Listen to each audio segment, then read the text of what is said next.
মোৰ বিয়াৰ মাত্ৰ 3 দিন হৈছিলেহে মোৰ শহুৰে মোক চিঞৰি মাতিলে। মোৰ শহুৰৰ ঘৰত শহুৰৰ বাহিৰে আন কোনো নাছিল।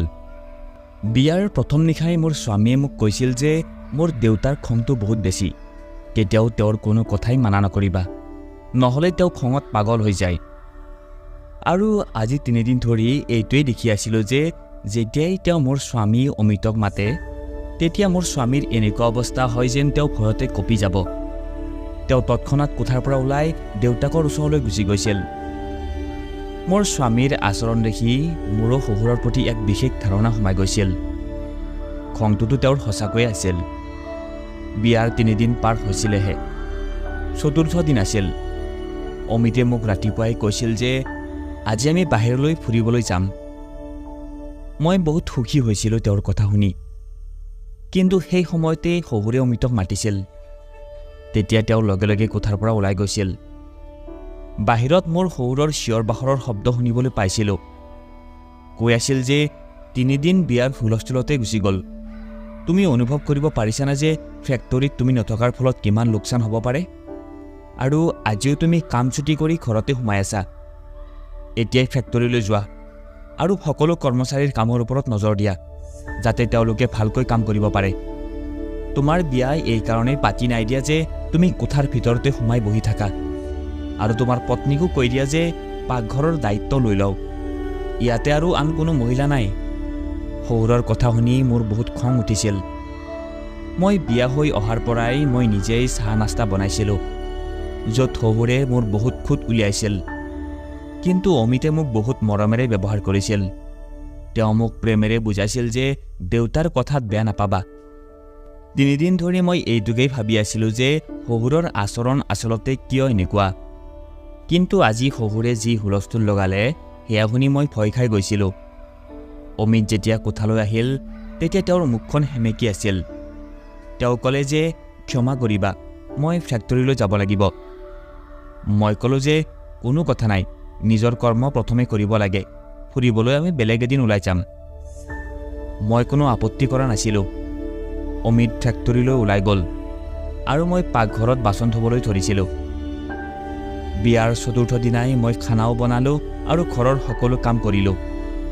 শহুৰে চাকৰণীজনীকো কৈছিল যে এতিয়া যিহেতু বোৱাৰী ঘৰলৈ আহিলে সেয়ে ঘৰ চাফ চিকুণ কৰাৰ দায়িত্বও তেওঁৰ। মই গোটেই ঘৰটো চফা কৰি ভাগৰি পৰিছিলোঁ আৰু তাৰপিছত মই মোৰ কোঠালৈ অলপ জিৰণি ল'বলৈ যাবলৈ ধৰিলোঁ। তেতিয়াই মোৰ শহুৰে মোক মাত লগালে। তেওঁ নিজৰ কোঠাতে বহি আছিল। মই মোৰ মূৰত উৰণিখন ভালকৈ লৈছিলোঁ। তাৰপিছত মই তেওঁৰ কোঠালৈ সোমাই গ'লোঁ আৰু ক'লোঁ, দেউতা, কিবা লাগিছিলে আপোনাক? তেওঁ মোক মূৰৰ পৰা ভৰিলৈকে বৰ গভীৰভাৱে চালে আৰু তাৰপিছত তেওঁৰ শুকাই থকা ওঁঠ দুটা চেলেকি বৰ অদ্ভুত ধৰণে ক'বলৈ ধৰিলে, গাখীৰ খাম মই, গাখীৰ লাগে। সেয়া শুনি মোৰ মনলৈ প্ৰথমে মোৰ চাদৰখনৰ কথা মনলৈ আহিল, কাৰণ মোৰ চাদৰখন অলপ তললৈ পিছলি গৈছিল। মই লগে লগে মোৰ চাদৰখন ঠিক কৰি ল'লোঁ আৰু মই কোঠাৰ পৰা বাহিৰলৈ ওলাই আহিলোঁ। মোৰ শহুৰৰ এই আচৰণ বৰ অদ্ভুত লাগিছিল। শহুৰটো দেউতাৰ স্থানত থাকে আৰু বাপেকে কেতিয়াও নিজৰ ছোৱালীৰ মূৰৰ পৰা ভৰিলৈকে এনেকৈ নাচায়। মই তৎক্ষণাৎ পাকঘৰলৈ গুচি আহিলোঁ আৰু বুকুখন জোৰ জোৰকৈ থপথপাই আছিল। মোৰ মনলৈ বৰ বেয়া চিন্তাবিলাক আহিবলৈ ধৰিছিল। মই ফ্ৰিজটো খুলিলোঁ আৰু গাখীৰ এগিলাচ লৈ চাদৰখন ভালকৈ লৈ শহুৰৰ কোঠালৈ আহিলোঁ। মই তেওঁৰ ওচৰত থকা টেবুলখনত গাখীৰৰ গিলাচটো থলোঁ আৰু মই তেওঁৰ কোঠাৰ পৰা ওলাই যোৱাৰ আগতে তেওঁ ক'লে যে অলপ দেৰি মোৰ লগত বহা, মোৰ লগত অলপ কথা পাতা। ঘৰখনত কথা পাতিবলৈ তোমাৰ বাহিৰে আৰু আন কোনো নাই, আৰু মই ইমান দিনৰ পৰাই অকলে আছিলোঁ আৰু অকলে বহি বহি আমনি লাগি যায়। সেয়া শুনি মই বৰ বিপাঙত পৰাৰ দৰে হ'লোঁ। মোৰ শহুৰৰ কোঠাটোত মাত্ৰ এখন বিচনা আছিল আৰু আলমিৰা আছিল। বহিবলৈ কোনো চকী নাছিল। সেয়ে মই বাধ্যত পৰি বিচনাখনৰ এটা চুকতে বহিবলগীয়া হ'ল। তেওঁ মোৰ লগত ইটো সিটো কথা পাতিবলৈ ধৰিলে। কিন্তু যেতিয়াই তেওঁ গাখীৰৰ গিলাচটো হাতত লৈ মুখত দিলে তেতিয়া লগে লগে গিলাচটো মুখৰ পৰা আঁতৰাই আনিলে। ক'লে, ইমান ঠাণ্ডা গাখীৰ, এয়া মই খাবলৈ নোৱাৰোঁ, মই গৰম গৰম গাখীৰ খাইহে ভাল পাওঁ। এনেকৈ কৈ তেওঁৰ নজৰে মোৰ গোটেই শৰীৰটো চুই গ'ল। তেওঁৰ চাৱনিত নাজানো কি আছিল। মই নিজকে অসহায় বোধ কৰিবলৈ ধৰিছিলোঁ। মোৰ গোটেই শৰীৰ ঘামিবলৈ ধৰিছিল। কপালত ঘাম বিৰিঙি উঠা স্পষ্টকৈ দেখিবলৈ পোৱা গৈছিল। তাৰপিছত তেওঁ ক'লে, যোৱা না, এয়া গৰম কৰি লৈ আহা। মই গাখীৰৰ গিলাচটো হাতত লৈ পাকঘৰলৈ গুচি আহিলোঁ। এনেতো যোৱা 3 দিনৰ পৰা মই শহুৰে বৰ ফোনত কথা পাতি থকাই দেখিছিলোঁ যেতিয়া অমিত ঘৰত থাকে। কিন্তু আজি তেওঁৰ কথাৰ সুৰ বৰ শান্ত আছিল। এনেকুৱা লগাই নাছিল যে এইজনেই মোৰ সেইজন শহুৰ যিজনে যোৱা 3 দিনৰ পৰা অমিতক চিঞৰি চিঞৰি মাতি আছিল আৰু খঙতে অমিতৰ লগত সকলো কথা পাতি আছিল। মই গিলাচৰ গাখীৰখিনি চচপেনত ঢালি গৰম কৰিলোঁ। তাৰপিছত আকৌ গিলাচত ঢালি শহুৰৰ ওচৰলৈ লৈ গ'লোঁ। যেতিয়াই মই গিলাচটো তেওঁৰ ফালে আগবঢ়ালোঁ, তেতিয়া তেওঁ গিলাচটোৰ লগতে মোৰ হাততো ধৰিলে। মোৰতো গোটেই শৰীৰতে বিজুলী লগা যেন অনুভৱ হৈছিল। মই ভয়তে লগে লগে হাতখন টানিলোঁ আৰু তেওঁ হাতখন এৰি দিলে। মই কোঠাৰ পৰা বাহিৰলৈ ওলাবলৈ ধৰিলোঁ। তেতিয়া তেওঁ ক'বলৈ ধৰিলে যে, আৰে বাহিৰলৈ ক'লৈ গৈ আছা? ইয়াতে বহা না মোৰ ওচৰত, মোৰ লগত অলপ কথা পাতা। এই নিসংগতাৰ সাপেটো মোক আৰু বেছিয়েই খুটিবলৈ ধৰিছে। তেনেকৈ কৈ শহুৰে এটা দীঘল হুমুনিয়াহ কাঢ়িলে। মোৰ এতিয়া আৰু অদ্ভুত অনুভৱ হ'বলৈ ধৰিছিল। তাৰপিছত তেওঁ মোক ক'বলৈ ধৰিলে যে, তুমি বিয়াৰ আগদিনা যে ৰঙা ৰঙৰ এযোৰ চুৰিদাৰ পিন্ধিছিলা, সেই কাপোৰযোৰত তোমাক বৰ ধুনীয়া লাগিছিল। আজি সন্ধিয়াও তুমি সেইযোৰ কাপোৰ পিন্ধিবা। তেওঁৰ কথা শুনি মোৰ বৰ বেয়া লাগিছিল। এই অনুৰোধ অমিতেহে মোক কৰিব লাগিছিল। এতিয়াতো মোৰ শহুৰৰ সদায় এই নাটক চলিবলৈ ধৰিছিল। অমিতে যেতিয়াই ফেক্টৰীলৈ ওলাই যায়, তেতিয়াই তেওঁ মোক তেওঁৰ কোঠালৈ মাতে। মোক অদ্ভুত চাৱনিৰে চাই আৰু নিজৰ শুকান উজ্জুৰি চেলেকিবলৈ ধৰে আৰু কয়, মই গাখীৰ খাম, মোক গাখীৰ গৰম কৰি দিয়া। মই গাখীৰৰ গিলাচ তেওঁক দি যাবলৈ ধৰিলে তেওঁ মোৰ হাতত থাপ মাৰি ধৰে আৰু কয়, মোৰ ওচৰত বহি মোৰ লগত কথা পাতা। মইনো কি কথা পাতিম? মই কামৰ বাহানা বনাই তেওঁৰ কোঠাৰ পৰা ওলাই আহিছিলোঁ। আচলতে মোৰ এইবিলাক একেবাৰে ভাল লগা নাছিল। এতিয়া মোৰ মনটো অস্থিৰ হৈ পৰিছিল। ভাবি আছিলোঁ যে মই এই বিষয়ে অমিতৰ লগত কথা পাতিব লাগিব। কিন্তু কেনেকৈ কৰোঁ? তেওঁতো বাপেকৰ সন্মুখত কঁপিবলৈ ধৰে, এটা শব্দও ক'ব নোৱাৰে। তলমূৰ কৰি হ'ব পাপা কৈ থাকে। এদিন মই পাকঘৰত কাম কৰি আছিলোঁ। তেনেতে মোৰ শহুৰ পাকঘৰলৈ সোমাই আহিলে আৰু মোক পিছফালৰ পৰা সাবটি ধৰিলে আৰু তাৰপিছত তেওঁ মোৰ লগত যি কৰিলে, মই কোনোমতে নিজক ৰক্ষা কৰি মোৰ কোঠালৈ দৌৰি আহিলোঁ আৰু মোৰ কোঠাৰ দৰজাৰ ভিতৰৰ পৰা বন্ধ কৰি দিলোঁ। তাৰপিছত মই মোৰ বিচনাত বহিলোঁ। ভয়তে মোৰ বুকুখন কঁপিবলৈ ধৰিছিল।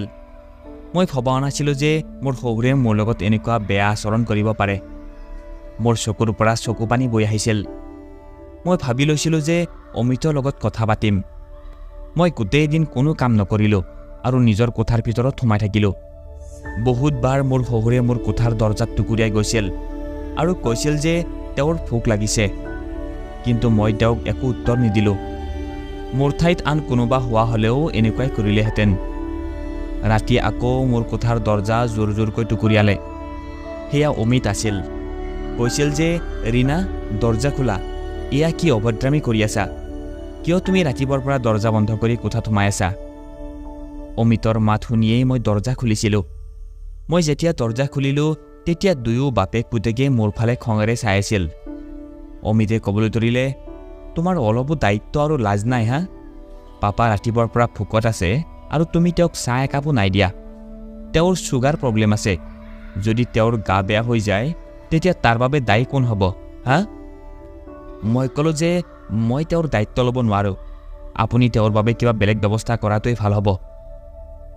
মই এনেকৈ কৈছিলোঁহে। অমিতে খঙতে চিঞৰিবলৈ ধৰিলে। ক'লে যে এয়া কি অসভ্যালি। পিছফালৰ পৰা শহুৰে কৈ আছিল, দেখিলা, আজি 7 দিনো নাই হোৱা আৰু তাই নিজৰ ৰূপ দেখুওৱা আৰম্ভ কৰি দিলে। মই আগতেই জানিছিলোঁ যে এই ছোৱালীবিলাকে বিয়াৰ পিছত এনেকুৱাই কৰে আৰু বেলেগে থকাৰ সপোন আগতেই চকুত সাঁচি লৈ আহে। মোৰ স্বামীয়ে ক'বলৈ ধৰিলে, ৰীণা, আজি তুমি যি ক'লা তাৰ বাবে তোমাক ক্ষমা কৰি দিছোঁ। কিন্তু আকৌ যদি তোমাৰ মুখৰ পৰা এনেকুৱা কথা শুনো, তেতিয়াহ'লে মই তোমাৰ হাতত ডিভোৰ্চৰ কাগজ দি তোমাক এই ঘৰৰ পৰা বিদায় দিম। সেয়া শুনি মোৰ মুখৰ ৰং সলনি হৈ গৈছিল।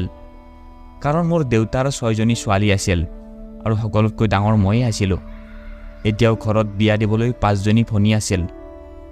দেউতা বৰ সহজ সৰল মানুহ, বৰ কষ্টৰে পইচা গোটাই এজনী ছোৱালীক বিয়া দিছিল। মোৰ মায়েও মোৰ বিয়াৰ সময়ত কৈছিল যে কাজিয়া কৰি কেতিয়াও এই ঘৰলৈ উভতি নাহিবি, নিজৰ স্বামী আৰু শহুৰৰ সকলো কথাই শুনিবি আৰু নিজৰ ঘৰখন ধৰি ৰাখিবলৈ চেষ্টা কৰিবি। কিন্তু মোৰ শহুৰে যি বিচাৰিছিল সেয়া মই কৰিব পৰা নাছিলোঁ। তেওঁৰ অভদ্ৰামী আৰু আচৰণ দিনে দিনে বাঢ়ি যাবলৈ ধৰিছিল। সেই সময়ত অমিত যিমান খঙত আছিল, মই যদি অমিতক সকলো কথা কৈ দিলোহেঁতেন তেতিয়া নিশ্চয় অমিতে মোকে দোষাৰোপ কৰিলেহেঁতেন। মই একো উত্তৰ নিদিলোঁ, গৈ বিচনাত বহিলোঁ। মোৰ শহুৰে ক'বলৈ ধৰিলে, অমিত, তাইক শেষবাৰৰ বাবে বুজাই দিয়া, তাইৰ মগজুটো ঠিক কৰি দিয়া, নহ'লে মই তাইৰ মাকৰ লগত গৈ কথা পাতিমগৈ। তাইৰ দেউতাকক ক'ম যে লৈ যাওক তেওঁৰ ছোৱালীক। এনেকৈ কৈ তেওঁ খঙৰে তাৰ পৰা ওলাই গ'ল। মই এক খঙৰ চাৱনিৰে মোৰ শহুৰ যোৱাৰ ফালে চাই আছিলোঁ। অমিতে ক'বলৈ ধৰিলে, অসুবিধা কি তোমাৰ? তোমাৰ ওপৰত কি 8-10জনী সদস্যৰ পৰিয়ালৰ বোজা আছে যে তুমি চম্ভালিব নোৱাৰিবা? আৰে মোৰ এজনেই দেউতা, না ঘৰত মা আছে না কোনো ভাই ভনী। এনেকুৱা জীৱন পাবলৈতো ছোৱালীবিলাকে সপোন দেখে। মই ক'লোঁ যে যদি মোৰ শাহু বা ননদ থাকিলেহেঁতেন তেনেহ'লে আজি মই যি পৰিস্থিতিত আছোঁ সেই পৰিস্থিতি কেতিয়াও নহ'লহেঁতেন। মোৰ কথাত অমিতে খঙৰে মোৰ ফালে চাবলৈ ধৰিলে। ক'লে, তেনেকুৱা কি কৰিলে মোৰ পাপাই? তোমাৰ দায়িত্বটো তেওঁক দুসাঁজ ভাত চাহ দিয়াৰ, সেয়াও তোমাৰ বোজা যেন লাগিছে। চোৱা, ঘৰত কাজিয়া পেচাল কৰিব নাপায়। ফেক্টৰীৰ পৰা ভাগৰি জুগৰি আহোঁ আৰু আহিয়েই মই এইবিলাক একো চাব নোৱাৰোঁ। মই শান্তি বিচাৰোঁ। মই ক'লোঁ যে অমিত, এটা কাম কৰা, তোমাৰ পাপাক বিয়া পাতি দিয়া। মই এনেকৈ কৈছিলোঁহে, অমিতে জোৰকৈ মোৰ গালত এটা চৰ মাৰিলে আৰু ক'লে যে লাজ নালাগে তোমাৰ এনেকুৱা কথা ক'বলৈ? এয়া কি তেওঁৰ বিয়া পতাৰ বয়স? তেওঁক দুসাঁজ ভাত ৰান্ধি দিয়াটো তোমাৰ কাৰণে বোজা হৈ পৰিছে? মই ক'লোঁ যে তুমি মোৰ কথা বুজা নাই। অমিতে ক'লে যে এয়া এনেকুৱা কি কথা যি মই বুজি পাব লাগে? সাধাৰণ কথা, মোৰ পাপাৰ বয়স 65 বছৰ, চুগাৰ ব্লাড প্ৰেছাৰৰ বেমাৰী, আৰু তুমি বিচাৰা যে এইটো বয়সত মোৰ পাপাই এগৰাকী মহিলাৰ দায়িত্ব লোৱাটো? এতিয়া মই তেওঁক কেনেকৈ বুজাওঁ যে তেওঁৰ বাপেকে নিজৰ পুত্ৰৰ পত্নীৰ ওপৰত নজৰ ৰাখিছে? মই ক'লোঁ যে আপুনি বিয়া পাতি দিয়ক, মই আপোনাৰ মা দেউতাৰ দুয়োজনৰে দায়িত্ব ল'ম। মোৰ কথাত তেওঁ এক অদ্ভুত ধৰণেৰে হাঁহিলে আৰু ক'লে, মোৰ দেউতাৰ বাবে দুসাঁজ বনাবলৈ তোমাৰ বোজা অনুভৱ হয় আৰু তুমি মোৰ ফটীয়া মাৰ দায়িত্ব ল'বা? এই ঘৰ আৰু আমাৰ ব্যৱসায়ৰ ফেক্টৰী সকলো দেউতাৰ নামত আছে। যদি কোনোবা তেওঁৰ পত্নীৰ ৰূপত আহে তেতিয়াহ'লে সকলো তেওঁৰ নামত কৰি ল'ব। মোক আৰু তোমাক এই ঘৰৰ পৰা বাহিৰ কৰি দিব। পাপাৰ খঙৰ পৰা বাচি থাকিবা, নহ'লে তেওঁৰ খং উঠিলে তেওঁ কাৰো কথা নুশুনে।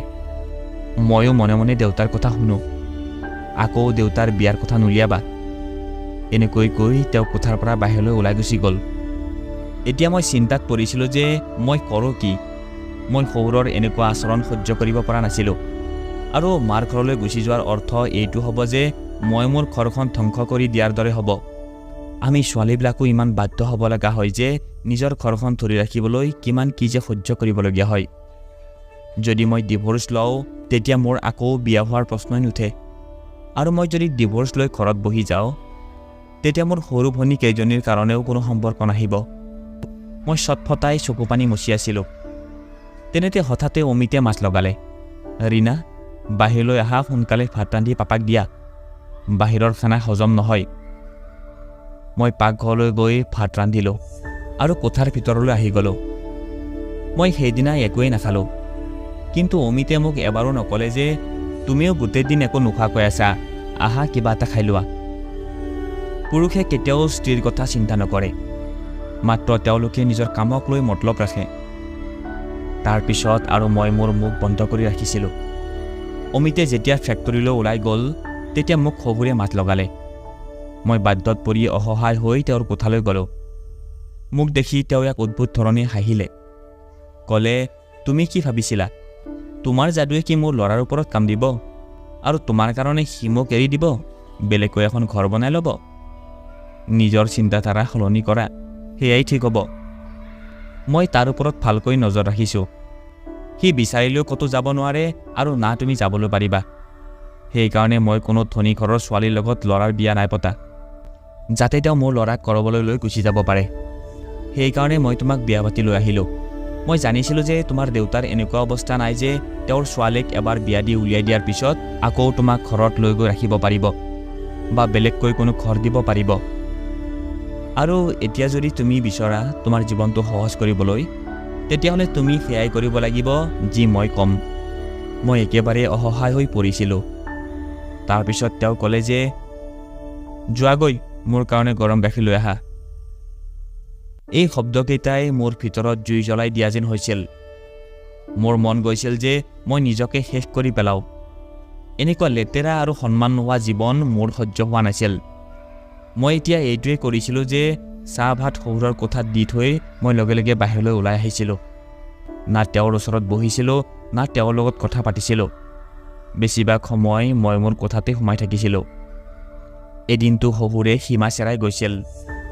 তেওঁ মোৰ স্বামীৰ উপস্থিতিকো আহ্বান কৰিছিল। ৰাতি আমি খাবলৈ বহিছিলোঁ। মই মোৰ শহুৰৰ কথামতে বিৰিয়ানী বনাইছিলোঁ। বিৰিয়ানী বহুত ভাল হৈছিল। খাই থাকোঁতে শহুৰে ক'বলৈ ধৰিলে, আজিতো মোৰ বোৱাৰীয়ে মোৰ অন্তৰ জয় কৰিলে, বহুত সোৱাদ হৈছে বিৰিয়ানী। অমিতে সেয়া শুনি মিচিকিয়াই হাঁহিলে আৰু মোৰ ফালে গৌৰৱেৰে চাবলৈ ধৰিলে। কিন্তু মই একেবাৰে ভাল পোৱা নাছিলোঁ। তাৰপিছত শহুৰে পকেটৰ পৰা ৩,০০০ টকা উলিয়ালে আৰু মোৰ ফালে আগবঢ়ালে আৰু ক'লে, এয়া লোৱা তোমাৰ পুৰস্কাৰ।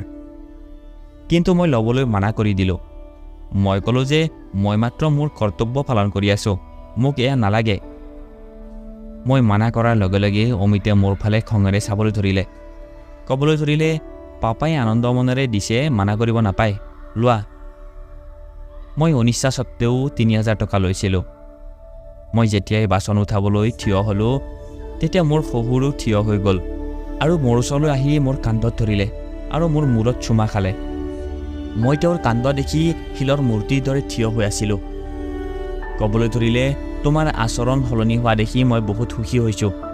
এনেকৈ থাকিলে বহুত সোনকালে মোৰ অন্তৰতো ঠাই ল'বলৈ পাৰিবা। এনেকৈ কৈ তেওঁ নিজৰ কোঠালৈ গুচি গ'ল। মই অমিতৰ ফালে চাই আছিলোঁ। তেওঁৰ চেহেৰাত কোনো ধৰণৰ পৰিৱৰ্তন দেখা নাপালোঁ। কিন্তু মোৰ এই কথাটো বহুত বেয়া লাগিছিল। মই ক'লোঁ যে দেউতাৰে এইটো কেনেকুৱা স্বভাৱ। মই তেওঁৰ নিজৰ ছোৱালী নহয়। তেওঁক ক'বা মোৰ পৰা দূৰত থাকি মোৰ লগত কথা ক'ব। তেওঁৰ কোনো অধিকাৰ নাই মোক এনেকৈ সাৱটি ধৰি কথা কোৱাৰ। ঈশ্বৰেও এটা বয়সৰ পিছত পিতৃ আৰু কন্যাৰ মাজত দূৰত্ব ৰাখিবলৈ কৈছে, আৰু মাক পুতেকৰ মাজতো। মোৰ কথাত অমিতে খঙত কঁপি উঠিল আৰু ক'বলৈ ধৰিলে, তোমাৰ চিন্তাধাৰা ইমান সৰু হ'ব পাৰে বুলি মই ভবাই নাছিলোঁ। মোৰ পাপাই তোমাক নিজৰ ছোৱালী বুলিয়েই ভাবে। কি হ'ল তেওঁ যেনিবা তোমাৰ গাত অলপ হাত লগালেই। বৰ অদ্ভুত ধৰণৰ ছোৱালী দেই তুমি। দেউতাৰ অন্তৰত ঠাই লোৱাৰ সলনি তুমি তেওঁৰ সকলো কথাতেই আপত্তি কৰি থাকা। তেওঁ ক'বলৈ ধৰিলে, ভাগ্য ভাল যে দেউতাই এই কথা নুশুনিলে, নহ'লে আৰু ডাঙৰ সমস্যা এটা থিয় হৈ গ'লহেঁতেন। তাৰপিছত তেওঁ মোক আঙুলি দেখুৱাই মোক সতৰ্ক কৰি দিলে। ক'বলৈ ধৰিলে, তোমাক শেষবাৰৰ বাবে বুজাইছোঁ ৰীণা, তুমি দেউতাৰ লগত ব্যৱহাৰ ভাল কৰিবা। মই কান্দিবলৈ ধৰিলোঁ। ক'লোঁ যে অমিত, মোৰ সহ্যৰ সীমা চেৰাই গৈছে। হয় তুমি মোক বিষ অলপ আনি দিয়া, নহ'লে তোমাৰ পাপাৰ বিয়া পাতি দিয়া। এনেকৈ কৈ মই মোৰ কোঠালৈ গুচি আহিলোঁ। কিছু দেৰি পিছতে বাহিৰৰ দৰজাত কোনোবাই টুকুৰিওৱাৰ শব্দ শুনিবলৈ পালোঁ আৰু তাৰপিছত বৰ হুলস্থুলৰ শব্দ শুনিবলৈ পালোঁ। মই কোঠাৰ পৰা বাহিৰলৈ ওলাই আহিলোঁ। তেতিয়া মই গম পালোঁ যে মোৰ এজন দেৱৰো আছে। তেওঁ বিদেশত পঢ়িবলৈ গৈছিল আৰু তাৰ পৰাই তেওঁ আহিছে, আৰু তাকো তেওঁৰ পত্নীৰ লগত। মোৰ দেৱৰে তাতেই বিয়া কৰাইছিল। মোৰ শহুৰে সেই কথাটোত খং কৰিছিল। সেইকাৰণে তেওঁক ঘৰলৈ আহিবলৈ অনুমতি দিয়া নাছিল। আৰু এই কথাটো মই গম পোৱা নাছিলোঁ যে অমিতৰ কোনোবা ভায়েকো আছে। মই সেই স্বামী স্ত্ৰীক দেখি আচৰিত হৈ পৰিছিলোঁ। মোৰ শহুৰে এতিয়াও খঙতে থিয় হৈ আছিল। কৈছিল যে যদি নিজৰ ইচ্ছামতেই বিয়া পাতিছিলি, তেনেহ'লে এতিয়া তাইক ইয়ালৈ লৈ আহিলি কিয়? তাতেই থাকিব লাগিছিল। দেৱৰে হাতযোৰ কৰি ক্ষমা বিচাৰিবলৈ ধৰিলে। তাৰপিছত অমিতেও ক'লে যে পাপা খং কৰি নাথাকিব, যি হ'ল হ'ল, তাক এতিয়া ঘৰত সোমাবলৈ দিয়ক। যিয়েই নহওক এতিয়া মোৰ দেওৰণী এজনী পালোঁ। তাই দেখিবলৈ ধুনীয়া আৰু ক্ষীণ আছিল। মই এটা শান্তিৰে উশাহ লৈছিলোঁ যে এতিয়া আৰু মই এই ঘৰখনত অকলে থাকিবলগীয়া নহয়। মোৰ দেওৰণী বৰ ধেমেলীয়া আৰু বেছি কথা কোৱা বিধৰ ছোৱালী আছিল। মোৰ লগত সহজেই মিলি গৈছিল আৰু মোৰ দেওৰো অমিতৰ লগত ফেক্টৰীলৈ যাবলৈ আৰম্ভ কৰি দিছিল। মোৰ শহুৰৰ মন এতিয়া মোৰ পৰা আঁতৰি দেওৰণীৰ ফালে গৈছিল। এদিন ৰাতি খানা খাই থাকোঁতে শহুৰে ক'লে যে এতিয়া মোৰ সকলো কাম সৰু বোৱাৰী কৰিব। দেওৰণীয়েও আনন্দ মনেৰে ক'লে যে ঠিক আছে পাপা, আপোনাৰ যি প্ৰয়োজন হয় আপুনি মোক কৈ দিব। দেওৰেও সেয়া শুনি মিচিকিয়াই হাঁহিলে। কিন্তু কিছুদিন পাৰ হৈছিলেহে। তেনেতে এদিন দেওৰণী জয়া যেতিয়া শহুৰৰ কোঠাৰ পৰা ওলালে তেতিয়া তেওঁ বৰ চিন্তিত হৈ ওলোৱা যেন লাগিলে। বাৰে বাৰে তাই নিজৰ মুখখন আৰু কপালখনৰ পৰা খামুচি আছিল। মই বুজিব পাৰিছিলোঁ যে তাই কি পৰিস্থিতিত দিন পাৰ কৰি আছে। তাই পাকঘৰলৈ গৈ মনে মনে বাচন ধুবলৈ ধৰিলে। মই সুধিলোঁ যে কি হ'ল জয়া? তেতিয়া তাই ক'বলৈ ধৰিলে যে মোৰ পাপাৰ স্বভাৱ বৰ অদ্ভুত লাগে। অদ্ভুত চাউনিৰে চাই, কেতিয়াবা হাতত ধৰে আৰু কেতিয়াবা সাবটি ধৰে, আৰু কেতিয়াবা এনেকুৱা কথা কয় যিটো শুনি মই লাজ ভয়তে ৰঙা পৰি যাওঁ। তাই ক'বলৈ ধৰিলে মই মোৰ স্বামীৰ লগত কথা পাতিম। তেওঁতো কৈছিলে যে তেওঁৰ পাপা বহুত ভাল হয় বুলি, কিন্তু তেওঁতো কথাই কথাই মোক তেওঁৰ ওচৰলৈ মাতি থাকে। মোৰ এইবিলাক ভাল নালাগে। মই ক'লোঁ যে সিহঁত দুয়ো ভায়েকে কেতিয়াও নিজৰ বাপেকৰ কথা নেপেলায়। ময়ো সেই একেই সমস্যাৰ মাজেৰে জীয়াইছিলোঁ, কিন্তু মোৰ স্বামীয়ে কেতিয়াও মোৰ কথা নুশুনিলে। তেতিয়া তাই ক'বলৈ ধৰিলে মইতো মোৰ স্বামীক কৈয়ে দিম যে যদি পাপাই মোৰ লগত এনেকুৱা কৰি থাকে তেনেহ'লে বেলেগ ঘৰলৈ লোৱা। ঘৰত আকৌ সেই কাজিয়া আৰম্ভ হৈ গ'ল যি অমিত আৰু মোৰ মাজত হৈছিল। মোৰ দেওৰে ক'বলৈ ধৰিলে মই তোমাৰ লগত 2 বছৰ বিদেশত অকলে থাকিলোঁ আৰু এতিয়া 4 দিন হৈছেহে ঘৰলৈ অহাৰ, আৰু 2 দিন তুমি পাপাক চাহ ভাত দিওঁতেই তুমি তোমাৰ নাটক আৰম্ভ কৰি দিলা। সেই একেই তৰ্কাতৰ্কি হৈছিল যি অমিত আৰু মোৰ মাজত হৈছিল। তাৰপিছত জয়াই ডিভোৰ্চ বিচাৰিবলৈ ধৰিলে। সেই নিশা যেতিয়া অমিত কোঠালৈ আহিল তেতিয়া তেওঁ একেবাৰে মনে মনে আছিল। মই ক'লোঁ যে অমিত, এতিয়াও তুমি সেয়াই ক'বা যে মোৰে ভুল আছিল? যি অভিযোগ মোৰ পাপাৰ ওপৰত আছিল সেয়া আজি জয়াও কৰি আছে। তাৰমানেতো ক'ৰবাত হ'লেও পাপাৰ ভুল আছে। মই আপোনাক সঁচাকৈয়ে কৈছোঁ, তেওঁৰ এগৰাকী পত্নীৰ খুবেই প্ৰয়োজন। নিঃসন্দেহে তেওঁৰ বয়স 65 বছৰ, কিন্তু মাৰ মৃত্যুৰ কিছুদিন পিছত তেওঁক বিয়া কৰাই দিব লাগিছিল। তেতিয়া তেওঁ অন্তৰৰ পৰা আমাক নিজৰ কন্যা বুলি গ্ৰহণ কৰিলেহেঁতেন। মোৰ কথা হয়তো এতিয়া অমিতে বুজিবলৈ চেষ্টা কৰিছিল। এবাৰ তেওঁ নিজৰ দেউতাকক আকৌ বিয়া পতাৰ কথা ক'লে। তেতিয়া দেউতাকে প্ৰথমতে খং কৰিলে। ক'লে যে মই এই বয়সত কি বিয়া কৰাম? কি তোমালোকৰ মগজু বেয়া হৈছে নেকি? অমিতে ক'লে যে এগৰাকী বিধৱা মহিলা আছে, আপুনি যদি তেওঁক আশ্ৰয় দিয়ে তেতিয়া সেয়া কোনো বেয়া কথা নহয়। মহিলাগৰাকীৰ বয়সো 40-50 বছৰ হ'ব আৰু ভায়েকহঁতৰ অত্যাচাৰৰ কাৰণে কোনোমতে জীৱন কটাই আছে। প্ৰথমতেতো পাপাই নাটক কৰিবলৈ ধৰিলে, কিন্তু 2-4 দিন পিছত নিজেই ক'লে যে ঠিক আছে, মই বিয়া পাতি ল'ম। কেইদিনমানৰ পিছতেই সেই মহিলাগৰাকীৰ লগত দেউতাৰ বিয়া হৈ গ'ল, আৰু সেই বিয়াৰ পিছৰ পৰাই ঘৰৰ পৰিৱেশ বহুত ভাললৈ আহিছিল। অমিতে এতিয়া মোক নিজেই কয় যে তুমি ঠিকেই কৈছিলা, পাপাৰ এগৰাকী পত্নীৰ বহুত প্ৰয়োজন আছিল। মোৰ নতুন শাহুৱে পাপাৰ বহুত যত্ন লৈছিল। এতিয়া মোৰ শহুৰে আমাৰ ওপৰত আগৰ দৰে নজৰ দিয়া নাছিল। আমাৰ সমাজতো এনেকুৱা প্ৰায়ে হৈ থাকে যে যদি দেউতাকৰ বয়স অলপ বেছি হৈ যায় তেতিয়া সন্তানে তেওঁক আকৌ বিয়া পাতিবলৈ নিদিয়ে, যাৰ ফলত এনেকুৱা পৰিস্থিতিৰ সন্মুখীন ঘৰলৈ অহা বোৱাৰীগৰাকী হ'বলগীয়া হয়, যেনেকৈ মই আৰু জয়া হ'বলগীয়া হৈছিল। বন্ধু বান্ধৱীসকল, এই বিষয়ে আপোনালোকৰ মতামত কি?